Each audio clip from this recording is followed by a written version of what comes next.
Hi guys, what is up and welcome back to my channel. If you guys are new here, my name is Tiffany and I'm currently a nursing student and I'm just vlogging my journey along the way and sharing my tips with you guys. Today I am going to be finally doing a video kind of just talking about my binder setup that I did for the first 3 semesters. I got like a decent amount of hits on that video and I figured it would be beneficial to kind of share with you guys what I liked, what I didn't like, things that I've changed. I'll just do like a quick recap of the system. So there's 3 binders and then I also showed a 4th one in my video. Essentially every semester you have 3 binders. So the first 2, the mega and the daily binder, I used often and I still use them. The clinical binder, I still use one. I just do it a little bit differently because I felt that I didn't need all that information. And then the 4th binder that I showed was the My NCLEX study guide, and I don't even use that one at all. But I'll share in detail with you guys a little bit more. Like I'll pull each one out and kind of show you what I liked, what I didn't like type thing, and what they look like. Alright guys, so I'm super excited to show you guys all of my binders. So what I'm going to do is I'm just going to pull out each one, so my mega, daily, clinical, and NCLEX study guide, and just show them all to you, tell you what I liked, what I didn't like. So the first one I'll show you guys is my daily binder. I don't have anything in it right now because I did switch it all over to my mega binder for my 3rd semester, but I'll just show you really quick. So semester 3, and then pretty much there was a divider for each class. So anything that I was currently studying that I hadn't been tested on was in this binder, anything that was super important. And then my syllabus for each class I kept in my daily binder. And it was really nice because I didn't have to worry about taking multiple binders to class. I could just pick up my one binder and know that I was good to go. I did also have like a couple of these folders, just your plain file folders that I always kept on me too, just for like loose sheets of paper and stuff. I did have to refer to my syllabus a decent amount in class, so it was nice to just have it all in one spot. I didn't have to go through like different binders. The next binder that I'll share with you guys is my mega binder. So this is the one that at the end of the semester everything ends up in here. So pretty much each class, like I said, had its own divider. And so this class here was my fundamentals class. This was my lab, which I had a decent amount in lab. Health assessment, and my research class. So you can tell in the beginning I tried to like sort it out by weeks, like that says like week 1, 2, 3, 4, and then I had topics. This is so hard. I also had topics of what I was learning at the top here, like how it says asepsis and infection control, vitals, hygiene. So I tried to do that in the beginning, but it just got really overwhelming. But if you're someone who likes to stay very, very organized, I do recommend getting these little tabs, and you can have like these ones, and you can have different colors for every class and keep track of topics if that's how you want to stay organized. But again, I loved the daily binder and I loved the mega binder, and I still use the same system after 3 semesters. The other 2 binders, however, are a little different. So my clinical binder, I don't have the original one that I used in my video because I didn't use it. I had all of my patient information for every week that I kept, and any care plans and things like that. I kept it all, but I really just only needed like a very simple binder. So I did print out the syllabus for each class. So I have my OB and then my peds syllabus. And then I have these little like file folders, which I kept any loose leaf stuff in.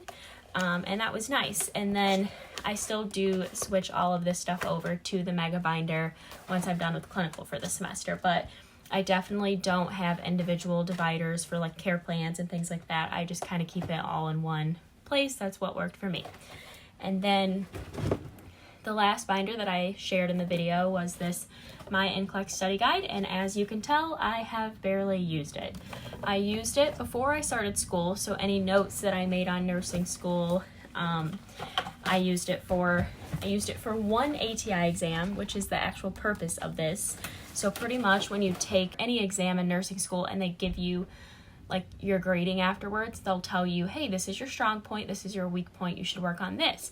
I think it's a great concept, but I've come to the conclusion after talking to different nurses that I will probably use UWorld to study for the NCLEX, which if you guys have any other recommendations, definitely let me know.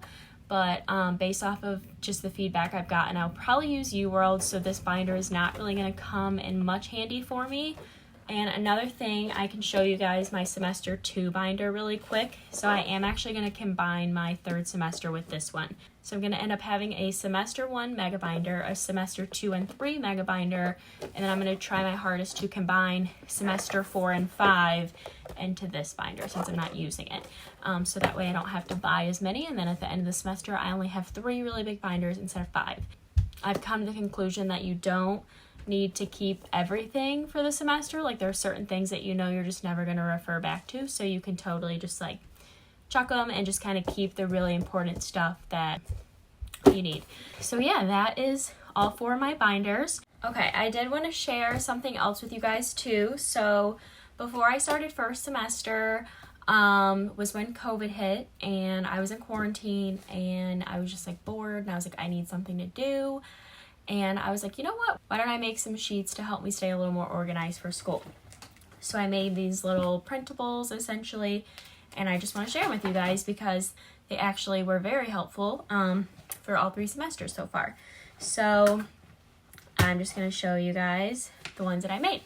So the first one that I made, and I have one of these for every class, it's called a course overview sheet. So I have at the top, but I put the instructor's name, her contact information, her room number, and her office hours. And then at the top here, I put the course name. And then I have a little spot for all of my major exams on the left-hand side where I could put the date. And then on the right-hand side at the top, I have a spot for goals. And at the bottom was my schedule for the class, or the topics that we were learning each week. So I'll show you guys up close. I don't know why I don't have dates on those exams, to be honest.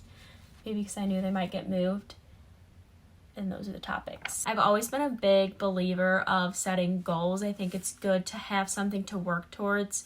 And so my goals for this class were to get an A, which I did. Study 2 weeks in advance prior to all exams. I did not do. Like, definitely did not do that one.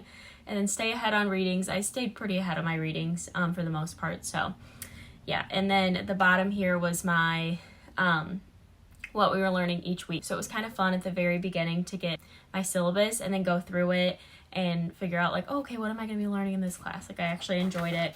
So it's kind of like, okay, what am I going to be doing for the next 3 or 4 months?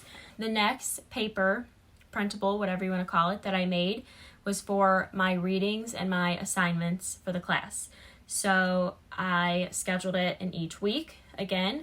So here you go. My semesters are 16 weeks, and the first week out of my Taylor textbook, you know, this is what I have to read.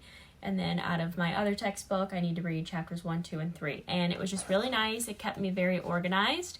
I didn't always have to flip through the syllabus to see what was going on through the week. I could just turn to this one page, and it was all just like there and organized really nicely. I also had a different color for each class too, which, if you can't tell, the yellow was coordinated with like the yellow weekly divider. So I did try to keep it really nice and organized. My next class was my lab, and I have a few extra papers that I made for this class, which really came in handy. But the first one, again, is the same thing. It's an overview. It's got my professor's information at the top, so I can't really show you guys that. But on the exams, my major exams where I had a midterm, a final, and a practice test for my ATI. And then I also set goals to get an A, which I did. Pass every lab check off. I did not. I definitely failed wound care, which was worth 5% of my grade. We're not going to talk about that. And then doing all the assigned readings, I did all those for the most part. Who knows? I probably skipped over a few, honestly, towards the end of the semester because there's so much going on. But again, you can see like at the bottom here, like my schedule. So that was everything we were learning for the week in lab. So again, it was just really nice to go through it in the beginning of the semester and be like, okay, what am I learning about? The next one is the same thing that I just showed you for the readings and assignments each week. But for this one, I highlighted like the textbook reading and the online reading were a little bit separate.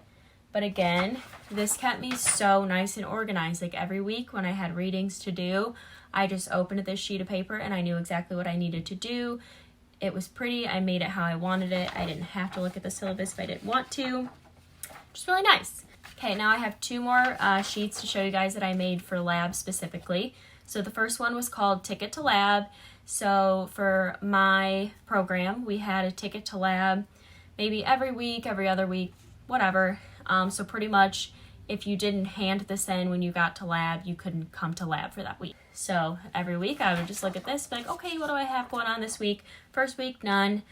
First 5 weeks, 6 weeks, I had a lot. Then I had a couple weeks off where I didn't have to turn anything in. It's just nice to be able to look at it and be like, okay, what do I have going on this week? So, and then the last one that I made for lab was called Skills Lab Checkoffs. So pretty much before you can practice any skill in clinical, you have to be checked off in lab by your professor. So that's how I kept up with these. If we had a check off, it was listed here. So yeah, I would say that helped me so much first and second semester when I had lab, because it just really, really helped me to stay as organized as I could. Let's see. Then my health assessment class, I did the same thing. I had my course overview with my major dates, goals, and things like that. And then again, readings and assignments that were due for the week. Let's see, what were my goals with this class? Keep up with readings. I don't think I kept up with readings. Start assignments 2 weeks before they were due. Definitely not. Get an A. I did get an A. But he was a very cool professor. So during COVID, obviously, like for my school, we didn't go in for any lectures, and this was health assessment. So like, he's like, typically when I teach this class, I have you guys all standing up and doing assessments on each other, and he couldn't do that. So he had 2 sons. I think one was like 6 and the other one was 4, and he would do his assessments every week on his kids, and it was the cutest thing. I loved it. But I hope you guys like those. I'm going to share them with you guys, but I think I'm going to do it in a little bit of a different format. So before I just uploaded it to like a Wix website, but now I'm going to use, it's this website and it's called Buy Me a Coffee. So I'm going to upload them, and you can download them for free if you want, but if you want to like donate a little bit of money, you can, to like buy me a coffee or whatever. I just think it's a super cute idea, and it gives you guys a way to give back and support me a little bit. If you want to, you don't have to. I just figured it was the best way to do it. All right, well, I hope you guys liked my video, and I hope to put another one up soon within the next week or so. So if you guys want to keep following along with my content, make sure you subscribe, like my videos. It will help a lot. And yeah, I look forward to seeing you guys soon. Have a good day.